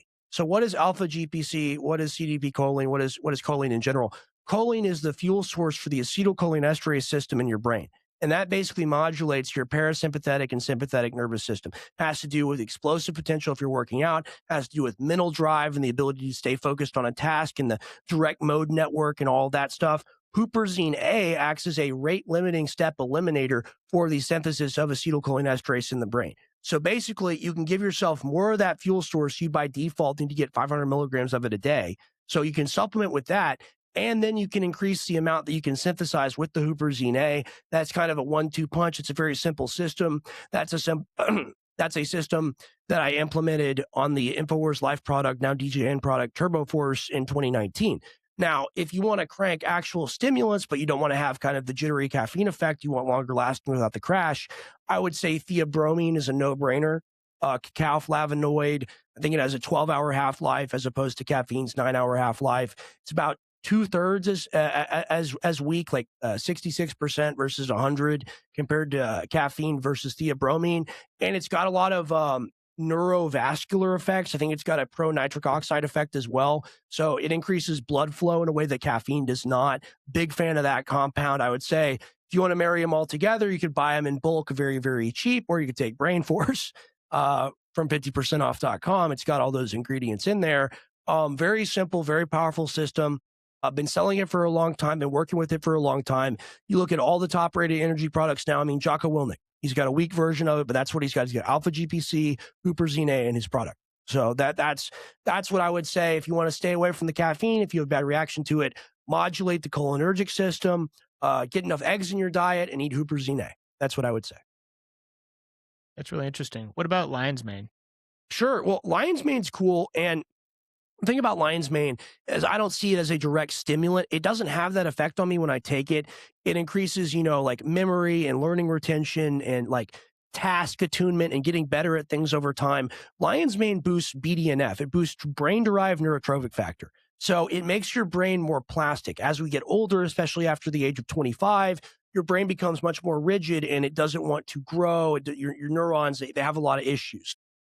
Lion's mane can be taken to kind of promote a younger brain. Interesting. Alpha Brain used to have both alpha GPC and lion's mane. Then they took it out. Do you think there's a benefit or risk to using them together? 100%. Well, alpha GPC, we got to get into it. So it's still considered safe by the FDA. You can still sell it. I still sell it in the form of Brain Force Ultra. I plan to pull it soon. You scared me. You're the reason I stopped taking it. You're going to get scared when you look this up. Alpha GPC is correlated, I think, in a 2022 meta-analysis with a 61% higher risk of stroke. And that is dose dependent, and that is a population study size of 8.1 million people. So do with that information what you will. You can take CDP choline or phosphatidylcholine. There are much more safe forms of it to take than alpha GPC. This is still on the market, sold by everybody. I was being honest about like what's available right now. You can buy cigarettes, they increase your risk of stroke. You can buy alpha GPC, it increases your risk of stroke. It's popular because it is the most bioavailable in the brain. For something to be super bioavailable in the brain, it has to be both super hydrophilic, meaning it dissolves in water, and super lipophilic, meaning it dissolves in fat or it's able to get through like a fat barrier or fat membrane. So alpha GPC is basically king for that, but it's modern science is showing it's not the way to go. So giving you the whole deal. I tell the truth about the products. So I would avoid alpha GPC. Yeah, I tuned into your stream when you covered that, and it totally turned me off. But it's great to know that there are different alternatives. I used to take lion's mane. I used to take, one of those retarded mushroom coffees. It wasn't a very high quality one, but I'm looking to get back in because I feel like I had some sort of uplifting feeling that kept me locked in for a long time throughout the day. That I don't get from caffeine, and I'm trying to cut back on caffeine in general. Sure. And the problem with all these mushroom coffees is they all have a little bit of coffee in or a little bit of caffeine some way or another. So I'm looking for a good brand that has a good blend of nootropics or different functional mushrooms that I can kind of lock in on. Well, let me reframe the way you're looking at it a little bit. So a lot of the times, like these shotgun blends, these catch-all things, they're very popular because you take one thing, you're covering all your bases, or so you think, right? But really, their label dressing amounts, they use like high hundreds of milligrams, if not full gram amounts for a lot of these mushrooms. In the studies like lion's mane, the lowest study that shows like really big effect is 1,000 milligrams a day. And your average coffee is not going to give you that. That's why we started Shroomforce, shroomforce.com. We'll hook you up, Primal Core sponsorship, of course. We'll hook you up with Shroom4 sponsorship as well. I'll send you some of the products to Let's try. go. Let me know which ones you're interested in. With that, you can actually take the efficacious dose used in the study. And that's just another example of me undercutting the market and giving people what they actually should have, right? So like that's my entire ethos right there. You want to be able to take one compound and see how it affects you, but you want to be able to take an efficacious dose of that compound, and then you can begin stacking things and doing what you want to do. Now, you offended me a little bit. You kind of pissed me off. You talking shit about caffeine, my favorite thing in the whole wide world, caffeine pilled, caffeine maxing, or your caffeine mogging, really. Um, Caffeine is king, okay, especially for like dementia and Parkinson's reduction. It's incredibly neuroprotective. So like it mediates damage caused by amphetamines to the brain. There's a lot of studies on this. So like people long-term Adderall use, ADHD medication, you name it, caffeine could be extremely neuroprotective for folks like that. So I'm always an advocate for it. Not saying it doesn't give people certain issues, not saying people's hearts can't be sensitive to it, whatever. I believe it's 600 milligrams, a 10-year meta-analysis, no harmful effects. But that's just me being a shill for caffeine. I love it. My favorite. Hey, I drink coffee every day. I know Joey does. We used to live together. This guy never misses his morning coffee. And my problem is I'm looking for something in the afternoon because the coffee only lasts so long. And sometimes I have issues falling asleep if I take coffee in the afternoon. So I think lion's mane or maybe this like GPC Huperzine blend could get me going in the afternoon. This kind of leads me to another question. What are your thoughts on kratom? Man, I don't like that 7.0. I think it should be illegal. I think it's gas station perks, basically. As far as kratom goes, here's my thing. We Joneses, I have a very weird physiology. I like drug responses and stuff. Marijuana feels like the most amazing, incredible thing to me in the entire world. I'll be honest. I'm not interested in drinking. Like that's my vice. That's the thing I have a problem with that I need to quit for good and never ever do. Okay, because I like it too much.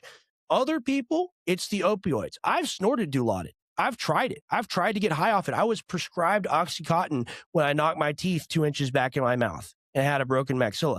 It does nothing to me. It doesn't affect me. Doesn't make me feel any way. It doesn't even make me go to sleep. I was just sitting there in pain. So like as far as like an opioid experience or the kratom experience, which is related to that, but in a very unique way where it's not respiratory depression, and it's a lot better alternative for some people. I will definitely say that. I'm not anti-kratom in any way. My manufacturer, a guy I work with very, very closely, he used to sell a lot of kratom. So I'm not against that business. Just for me as a customer, it doesn't do anything. Literally, the only thing that an opioid could do to me would be to make me OD. I would just die. Wouldn't that be horrible? Like you get fentanyl and you don't even feel good. You just fall over. Like that's my experience. I can't really speak to it. Interesting. So kratom is my one supplement that I am an expert on. You're an expert on a breadth of supplements. It's Educate me. Yeah, let me know. It's the thing that I'm most interested in. And it kind of ties into our conversation earlier about how I used to sell supplements. I used to sell kratom. And I had a chronic back injury. And no matter what I did, I could not ease the pain. I mean, I did all the different I did a couple painkillers, but I hate pills and I'm just so against it. I didn't want to do that. They did the muscle relaxers, they did the steroid shots, nothing was working. And I was working for this company and I was like, you know what? Like I know all about it. I've just I don't like weed. I'm not I've never done many drugs. Like I've never hit a vape. But I knew that kratom's unique in the fact that you can't OD on it and it's not addictive. It's a cousin of the coffee plant and it's been used in Southeast Asia for centuries. And we have thousands of years of proof of it not having long-term effects. Like we have thousands of years of human use in Southeast Asia. Like these people in Southeast Asia that work in like the rice farms, they would chew on it all day long instead of coffee just to get through their day as a little bit of a pick-me-up, and it kind of keeps them motivated. And then at night, drinking is not big in their culture, so they'll take larger doses. So basically, the less you take, the more of a stimulant it is, the more uplifting it is, and then the more you take, it kind of acts as a stress relief, all-in-one multi-purpose relief. So pain relief, stress relief, anxiety relief, and it becomes more of a social lubricant. So they use that in place of alcohol. So I know all this stuff about kratom, and I cannot figure out how to get rid of my back injury. And I was playing sports at the time. So what I did was I tried kratom, and I woke up the next morning and my back was completely loose and I felt phenomenal and I had one of the best sleeps of my life. And since then, I've been incorporating kratom into my daily regimen in a variety of ways. But back in the day, it would be at the end of every day, I would take kind of a hero dose with my boys, watch a movie, and then go to bed. And it'd be like my nightcap because I didn't want to drink every night like most college kids. But now, as I've gotten into my professional career and I got this podcast and I got this corporate America job and I got all these different things that I'm juggling, instead of getting that afternoon coffee, I do the afternoon microdose of kratom. Or if we're doing this podcast right now, I microdose kratom. And it gives me this motivating feeling. There's no jitters of the coffee. There's no jitters that you get with caffeine. It's literally a mood booster. It's motivating me. It's giving me better recall. It's giving me better focus, better mental clarity. Yet, if I decided I wanted to go to sleep, it would be a sleep aid and I'd be able to fall right asleep at any time. It's an anxiety relief. It's stress relief. It's literally all in one multi-purpose relief. And I use it for so many different things. And I think there is massive opportunity with kratom. A lot of people are afraid of it because of regulatory momentum, regulatory issues, but there's massive regulatory momentum with the Trump administration and RFK Jr. specifically because they've brought in this guy named Dr. Chris McCurdy, he's done all the podcast runs, but he essentially did 80% of all peer-reviewed studies on kratom until the Trump administration got in. And they brought him in as an expert on opiate alternatives, kratom, 7-0. And we can get into the kratom versus 7-0 thing, basically, that they're not the same thing. But there's going to be a massive open door for kratom suppliers. And there's no successful direct-to-consumer manufacturer out there. There's a lot of people that you can find all the smoke shops and the gas stations, but there's no great online brand. I think there is massive opportunity. It's something I've thought about doing myself.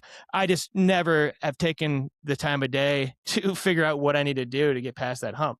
Imagine with if it's the regulatory if the regulatory issues are being opened up, if it's becoming a more open market, from my experience selling a lot of CBD online, those banks will get you. It's real tough. You got to find a good payment processor. That's number one. You got to find someone that's not going to steal your money. I know a few good people if you're ever interested in doing something like that, but it's definitely a very rocky port. Now, as far as the libertarian aspect, and I still am a libertarian in some of my views, everyone should have the opportunity to treat themselves with whatever they can afford, whatever they can have access to, and they deserve a free market where they have the ability to do that. We are sold pharmaceutical poison by doctors that are given money to push it, and then those people want to tell you that you can't own a plant. Okay, even if I don't take the plant, even if the plant's not right for me, whatever. Who am I to tell you what you can and can't do? And like they want to take your money, they want to tell you who you got to go to war with, they want to tell you who you got to vote for. Why can't you just let me live, man? And like this is a very like old like stoner argument, whatever you want to say, but like it is the government, right? It is the government trying to impose their will on people's lives, and like you're talking about with COVID, Chet, like you were talking about with COVID, it is a test to see what they can get you to comply with. Because ultimately, if you're not hurting anybody, you should be able to do what you want, and I'm of that opinion. So I've become more authoritarian on certain things, like PDF files must die, and I used to not support death penalty. I've moved on that. But as far as individuals making their own choices, I mean, it should be a free market. You should be able to do so. And this is, maybe we'll talk about politics a little bit here tied in, because even though it's good that RFK is taking action on this, and that I think it's good, it should be on the market. You should be able to get kratom products. They're only doing it because someone's making money off of it. Even, it's all good. We got the guy with the studies. It's a big leap forward in the science, whatever. I agree. They're doing it because someone's making money off it. Just like the supplements. There's no sales tax on supplements. 1997 Dietary Supplement Act. They're also treated as food products, right? They did that not out of the goodness of their heart, even though it is a net good thing. It is a good thing. People are able to get quality supplements. They did it because people are able to make money off of it that are in office, in power, able to invest or do whatever. So it's kind of like the stock tracker thing where you watch what Pelosi's going to do. Watch if any of these people get in bed with any of these like kratom businesses or whatnot, and then just copy what they're doing. That would be my advice. That's how I see the market. Yeah, I mean, I have insider information. I know all the top Kratom CEOs were sitting right in front of the podium while they gave their big speech about banning 7.0. So you're totally right. They are anti-big pharma. You can totally say, like, big pharma probably hates RFK. They might love Susie Wiles and Pam Bondi, but they definitely historically don't like RFK. So if you're an enemy of big pharma, still got to make sure people are making money. They go after the What's opposition. what's y'all's 30,000-foot view on the glyphosate? Horrific. It needs to be banned. It should have been banned a long time ago. What is Chet, that, why don't you jump Roundup? in? Is that Yes. Roundup? Yeah. Yes. Well, I read a bunch of things about it. I think it was one particular study that said it was just probably the worst thing that they could possibly, it was causing like total organ failure, Yes. but it was just absolutely disgusting. I mean, there has to be another way to manage crops and pests than spraying glyphosate. Well, Uh, let's talk about what glyphosate is. All right. So the amino acid glycine, it's crucial and essential for all collagen synthesis in the body. Okay. It's a very, very, very simple amino acid. All right. And you need it for all collagen synthesis, but I already said that. Glyphosate is an analog derivative of glycine. And the theory on why it is so dangerous, and I've heard a lot of top people say this, it's not confirmed in the science because who funds the studies? Go figure. There's a prevalent health theory that it replaces the glycine in your connective tissue over the course of your life, leading to senescent cells and eventually cancer. RFK won a $270 million lawsuit against Monsanto, and he proved that it causes non Hodgkin's lymphoma. And if it causes one kind of cancer, that makes it carcinogenic on a whole, and that makes the whole thing bad, and you can't do it. I have seen people defending this and defending its use for national security, and they go, it's only used on 3% of the fields. What are you talking about? You're just a panicking. Come on, come on.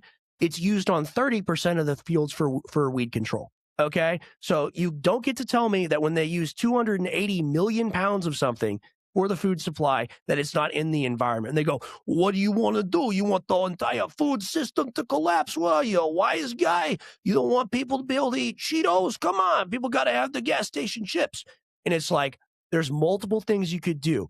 You could outright ban it and make them use an alternative. You could outright make them put a warning label with the amount of glyphosate content on every single product that had it. That would get rid of it pretty much instantly because people would say, warning, poison, cancer, glyphosate content over 100 parts per million or billion, whatever it is. I'm not buying this. Or you could just, make them pay a fine, make them pay a penalty for using it. They would find an alternative. But people are so brainwashed by the system. And here's the thing. I want RFK to do a great job. I love Maha. I love the platform. I love all of it. When we see action like this, which is literally against his entire body of work. I mean, he spent, a decade trying to get this stuff proven as causing cancer and trying to win that lawsuit, right? So it's outrageous, man. It's outrageous. It's crazy. I hope that little breakdown helped. I see people online, I tweeted about this. And I had people coming after me like the Reddit nerd, like pushing up the glasses about it. And I'm like, you are cheering for your own poisoning. And I don't know how to help you. So No, it's total hypocrisy, and it's betrayal, and a lousy expose from RFK is an insufficient response to the immense outrage caused by Trump's executive order. Like something of absolutely. this magnitude deserves. It requires a roundtable discussion with the whole family. The entire country needs to come around and have a Q&A and debate this topic in order to regain public trust. But just saying, hey, trust me, bro. Hey, we learned something new and I completely changed my mind, even though I made people billions of dollars by proving how dangerous glyphosate is. And this probably will be single-handedly the cause of death for the Maha Coalition. And it's such a bummer. It's such a bummer. And Yeah, it's crazy. It's symbolic though. It's symbolic. I mean, just like the no AI regulation for 10 years, man. And we're just all like, well, it is what it is. I guess the data centers have to be built. No, like we as the public, we deserve a say in what actually happens in our country. So I agree with you. I spent a lot of time researching RFK's connection to Israel. And, he didn't take a single dollar from the pro-Israel lobby in his 24 presidential campaign.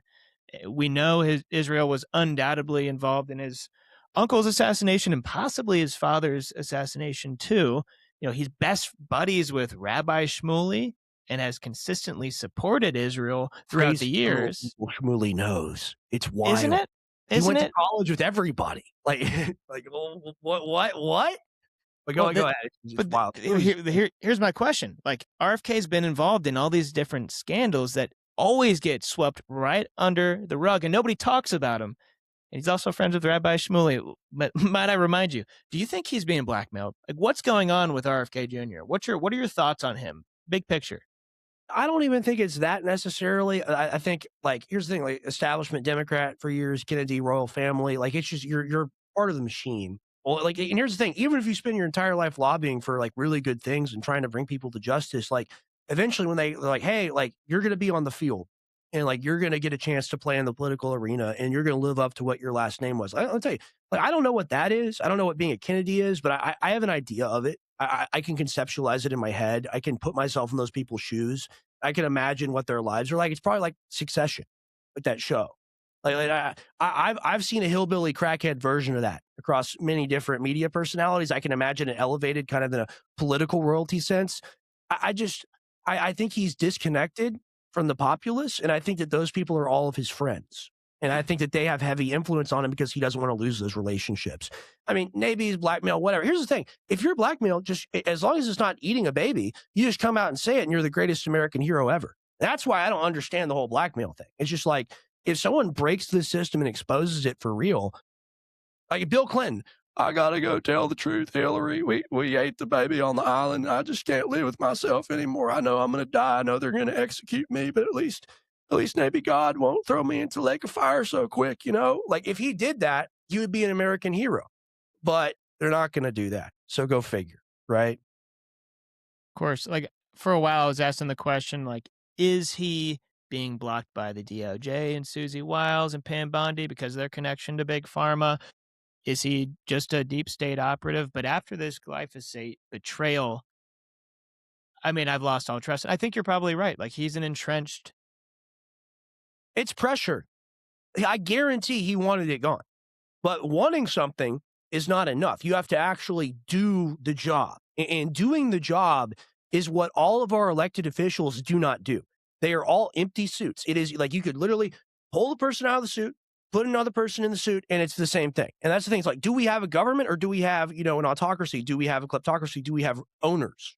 We have owners, right? And it's not even the people that are in the elected positions of power. It's the people that they appoint, the people that they get lobbying money to appoint. It's the people in the permanent bureaucracy, in the permanent military, in the permanent global geopolitical financial class. Those are the people that actually run everything. So we look at these people, even Trump. Trump is like a mid-tier. Like, sure, he's got a nuclear weapon. Whatever. Epstein's got the baby photos. So like who is greater in power, right? And the answer is very simple. So, but yeah, but the problem with the Trump administration is none of them have any chance in 2028 or beyond in their political careers if they don't go against Trump publicly. Because it's Trump's way or the highway. He's going to tell you that he's passing this executive order and you have to deal with it. But if you're someone like a J.D. Vance who wants to win over the America First people, or someone like RFK who wants to win over the Maha people, you have to have principles. If Trump's going to make a decision, even if, maybe there's nothing you do about it, you should still speak on it. And if he fires you, so be it. You'll be better off. But these people are afraid of what's going to happen to them if they go against the grain, and then they don't have a job, and then they don't have any way of making money, and then they're ostracized by the whole system. And this just brings me back to my whole question of, like, how do you become financially independent if you're actually going to speak your mind and be an independent thinker at any level of the entire American system? I think it's very complicated. It's hard. Yeah, I mean, you got to find people to support you. You got to be real. You got to really hammer the pro humanity message, and you got to bring people together under your banner. That's the only way to do it. I mean, that's what they did. That's what the whole Trump campaign, Trump administration, Trump message, Trump ethos, that's what it was, right? And just because they embodied that image and that energy and they didn't do it honor doesn't mean that other people can't. And we can't let ourselves be discouraged by the failures ultimately of one man and one administration. It's up to all of us to elicit positive societal change over the course of time that we are alive, right? So I black pill a lot, but I black pill in the sense of like the AI and the robot armies and Jose being gone and Albert the robot doing the job is a lot more dangerous than Jose being there in the field and stuff like that long term. That's my black pill. My white pill, people are done with this, man. And if you give people a message of like, I am not here to sell you on Democrat or Republican. I'm not here to sell you on elephant or donkey. You're a human being. Okay. And we can all choose to act like human beings and choose to respect each other in the society and world that we live in, or we can all kill each other. And I can tell you right now, I'm offering the former, and everyone else in office is offering the latter. What is the decision you are going to make? I'm not going to tell you about the Democrats, the Republicans. I'm not doing that. Let's fix the world. And I think it's like, actually, hey, you don't have to be partisan. You don't have to fight the other team. You don't have to do this. Let's actually pick one policy we want. Let's end the wars. Let's take care of people's health care. Let's pick something real and then deliver on that. And then everything else will snowball and be downstream. And I think you're starting to see it. I think Massey and Ro Khanna will run in 2028 as a ticket. That's my prediction. I'm not 100% on that. I'm like 2/3 of the way on that. I have issues with both their platforms, but hey, they're promising something different. They're promising real results. And you know what? Maybe I'm a sucker for love, ass ninja. Maybe that's the truth. But if you're saying the right stuff and you're actually running on releasing these files and outing the government and trying to change things for the better for real in a way that can't be taken back, not just saying, I'm going to lower your taxes, I'm going to make it affordable, I'm going to end the wars, saying we are going to name the PDF file elites that run our government, that is a bigger step that wouldn't have been taken if Trump hadn't gotten office. So there is positive change. And we can't say there isn't positive change. However, the positive change does not take place in the governmental structure. The positive change takes place in the zeitgeist of the American mind and the American public realizing they're done with the current situation. And I totally get it. I totally get that the hug it all out answer is a little on its face unrealistic. What's even more unrealistic? Making the American people believe that they want to die? I think that's crazy. I think that's insane. So if you phrase it in terms of life and death, good and evil, and what it is, and really apolitical, centrist, independent thought where we take from the left, we take from the right, and we build a better society for Americans, that's superior over murder. No one wants murder over that. And if you give people that message, they'll subscribe to it. So as far as building the audience to support you and building a coalition of people that are behind that message, all I think you have to do is deliver that message to enough people and put in the work over time. They will come. If you build it, they will come. It's very true. I love that saying. Yeah, you need to take the leap of faith and go all in. Like, don't listen to your mom. Don't listen to your mom. Take the risk, and you have to be all in. And I'm very inspired by your journey in general and what you're building. And I know you're being super generous with our time, so I'll kind of round this out here. I'm happy. I'm not bothered, but we can go ahead and wrap it up because I got to walk the dog. So thank you. Yeah, no, all good. I kind of have one final question and then a quick little game. So you are relaunching your broadcasting career, and you've mentioned on your show that you're working on solidifying your political platform. Where Sure. are you at with this? What are the key pillars that are kind of going to lay the framework for this platform? And then what are you going to do with it? Good questions. Let's think of a few pillars here. 100% anti-war, de-escalation, cooperation with other nations. That's huge. I think a big psyop was done with the whole globalist thing, globalist idea. Of course, we don't want globalized central power. We don't want people in a dark room making decisions for the entire world. But at the same time, with the advent of BRICS, we've seen nations trading with each other in their own currency, backed by their own resources. Why can't we do that? That's big to my economic platform. Cooperation. After seeing the tariffs, I'm really anti-tariff. I'll tell you that right now, because you don't get to make your money the IOU of the world and then demand that people have that no trade deficit can exist. Because what we do essentially is we give out IOUs based on our control of the global financial situation for other people's hard goods and assets. That's how the American financial system works. And Trump is actually speed running the multipolar world and is speed running the creation of all of this by weaponizing the dollar. And Biden did it before him. It's American policy. It's been decided for the managed decline. Very anti-war, very pro-business cooperation with other countries. That's number one. Number two, capital punishment for people that hurt children. No matter who you are, I don't care if you're the president, I don't care if you're a senator, I don't care if you're worth a gazillion dollars.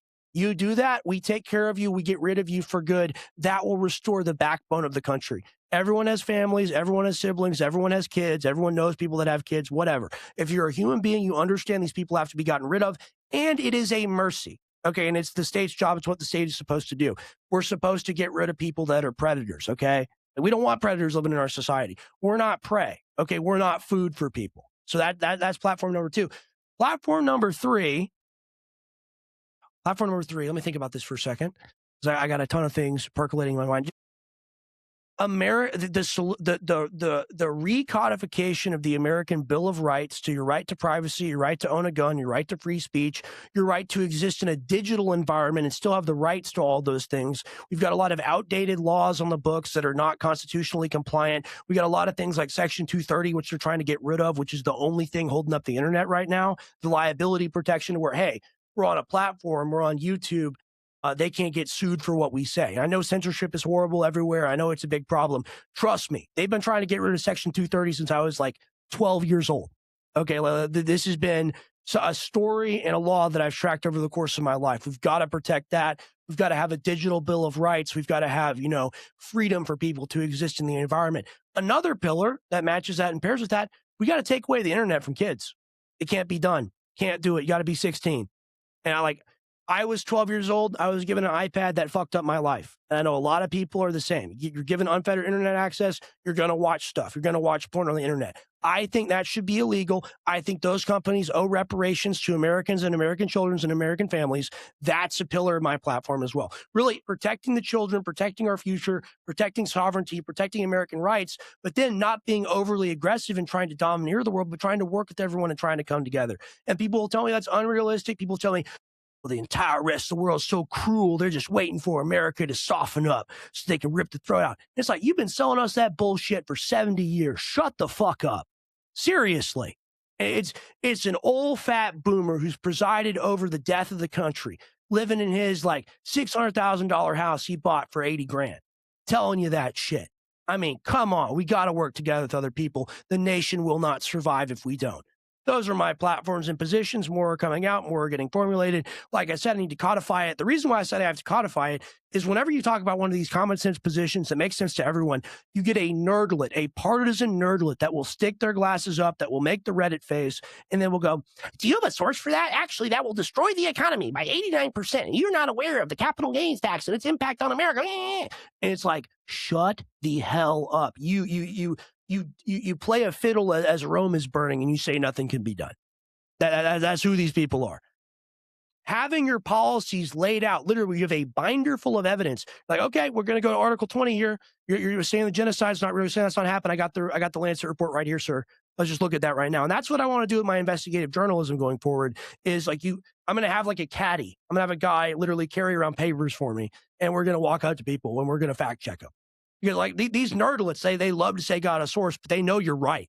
That's why they say it. But that's my platform. And as to what I want to do with it, it's building awareness, man. I think what I say is at the core of it, I think it's correct. Okay, and I'm willing to argue and fight on death that it's correct. And I don't think anybody can stand up to me in an argument and tell me that what I'm saying is not right. They could say, it's unrealistic. You can't make it happen. It's too much money. Okay. Well, they cut the corporate tax rate. That's $800 billion. They gave $600 billion to Ukraine and Israel. You're saying $1 trillion wouldn't get the thing done? I thought Trump could build the wall for $5 billion in the first term. So they want to use numbers and money, and they want to use it because they know it's fake, and they can draw any example and conclusion. They can make up things about economic systems because the economic systems themselves are made up. So it's a giant circle. And I break the circle by saying, hey, I'm a true moderate. I defeat all of your partisan positions because you are extreme. And what I advocate for is normal. I advocate for normality. That's what I do. It's really impressive because all four of those pillars, if anyone disagrees with them, there's something wrong with them.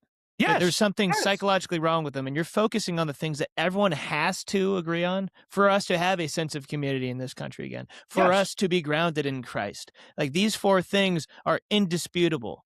And I think I don't know if you just pulled those out of your ass, if you've been really sitting on those for a while. I got it all in my head, man. So that's what I believe.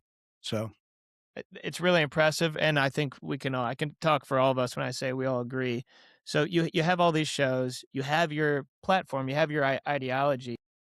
What do you want to do with all these shows? Like, are you looking to create new Infowars in the new media landscape? Do you want a network, or do you just want a platform where you can bring in people you like and talk as much as possible for a living? All of the above. I want to pick up so much speed. I want momentum. I want to be like that asteroid that's going to hit the planet. Like any increase in velocity that I can accommodate into my schedule, into my life. That's why I stream every day or do a show every day, like with you guys. Like anything I can do to pick up speed. I want the network. I want a show where I can talk. I want multiple shows where I can talk about multiple different subjects, and the business aspect, of course, that supports it and makes it all truly independent. Like it's everything, man. And that's how I was raised. It's everything I can do to be successful, everything I can do to push forward. Like it's a Trump quote. When someone attacks you, whether that's life, society, business, whatever, you got to attack 100 times harder. That's the only way to win. So it's just like, I'll pick up so much speed that they can't stop me. That's the goal. It's a great goal to have. And I'm excited. I'm excited to see you get back out into the streets, do some field reporting, talk with some people like the good old days. I think that's going to be really fun. New, what do they call it? New formats. Yeah. I think that'll be really and that's the thing is, like, I'm prepared for a lot of this in a way that a lot of other people aren't. And I understand this environment very well and what you got to do. And what you got to do is hit the pavement. And I was talking to Owen about this on the phone. I was talking about my career and like working on it and trying to, trying to build a big show. And he's like, hey man, you just got to put the hours in. And I look at someone like him, look at someone like Harrison, someone like my dad. These people have decades where they were on camera for 3 hours a day. Okay. I don't have that. So a lot of me talking and doing a lot of these shows, it's like you asked me about my political pillars, and I believe all those things, those are my positions. I've never fully elucidated them before altogether. This is sparring time. This is practice time. This is time for me to get the ability so that when I have to stand up against one of these demons of the ancient world, whether that's a Lindsey Graham, Michael Tracy, any one of these demons that promote, death and PDF file stuff and want to cover up for it or say that it's normal, I have to be able to stand with them, and I have to be able to not shut up. I have to have the ability to just have endless tidal wave of destruction for these liars. So it's practice time for me. It's time for me to get better. It's time for me to bond with people and to get people informed. Like it's people like independent media because it's real. Because like look at me. I'm looking at the camera at you right now. Like, we're right here together. We're in a shared space, sharing shared ideas. I'm here with the Nimrod pod guys, having a phenomenal time. It's a magical thing to get to do this in the modern age. And I've been watching the old documentaries my dad did with Anthony Graff, or not with Anthony Graff, but watching documentaries with Anthony Graffio that my dad made. I mean, you look at what these people were putting up with the Delta Force coming in and just like blowing up parts of the town, blowing up gas stations. You didn't have a camera, you didn't have a cell phone, you had to have a giant thing to capture it or record all of it, right? So in the modern age where everyone can be a reporter, like Elon said, we are the media now. There's a lot of corruption, there's a lot of psyop, brainwashing stuff going on. There's also a lot of personal liberty. So it's exercising that right. Like, you should have the right. You should have the constitutional right to have a protected online identity and online privacy. I'd like to see that enshrined into law. Okay, they always say, well, the founding fathers, they have muskets. They don't have an AR-15. Why do you get to have an AR-15? All right, well, the founding fathers didn't have a cell phone, but I think they want free speech to be the same exact thing. I think they want privacy to be the same exact thing they meant. And if they knew about a concept like that going on in the future, we would have already seen those laws because those people were so smart. But it's our job now, just like with the PDF file thing, with the capital punishment thing, there is a mechanism in place to get a constitutional amendment passed. Okay, and there are things that we agree on that would make our society better. That's what I really advocate for. I don't want to run for office, do anything like that. I like to be influential, have political melding of minds, maybe influence people's campaigns or whatever. But I want to campaign for a constitutional amendment to end some of these problems. So that's what it's all about for me, getting more skilled and getting able to do that. We are all in on the gray area and Rexx and conspiracy talks, everything that you're talking about right now. Any way we can help to support you at the ground level, we're in. I know you're having trouble getting people to switch for you. I'll hop in anytime you need. If you need people in the streets, fucking with people, interviewing people, whatever it is, if you need people to help you clip, I believe in what you're doing. You forced me to stretch mentally more than I have, at least since the Trump era started. And I couldn't agree more with everything you just said and your platform. And I think I speak for Joey and Chet when I say that. So we're massive fans. We're so appreciative that you offered to come on our show. And I mean, this is just such a phenomenal conversation, and you're a regular guy, and that's why people relate to you. Sure, man. And like these ideas, they belong to all of us. It's a giant spirit bomb collectively. And once we realize that, it's like the Bug's Life. My dad always quotes it, like the ants outnumber us 1,000,000 to 1. That's the truth, man. We just got to make the decision to be liberated. Okay. And we just all got to come together. Thank you for having me on y'all's show. I really appreciate it. Yeah. And I'm going to make you stick around for another 15 seconds because I have a fun little game. All right. Figured we'd end on a fun one. I want to wrap it up with a lightning round. I'm not going to make you do a voice or anything, but I'm going to give you a name and you just say the first word that comes to mind. All right. Okay. Alex Stein. Patriot. Nick Fuentes. Eugenicist. Tim Pool. Mental retard. James Fishbag. A scary man. Steve Bannon.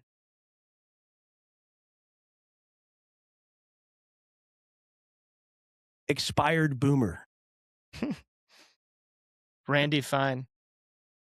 Blimp pimp. Greg Abbott. Hot Wheels. Gavin Newsom. American Psycho. Tucker Carlson. A scarier man. Joe Rogan. The Mirror. Donald Trump. The Golden Calf.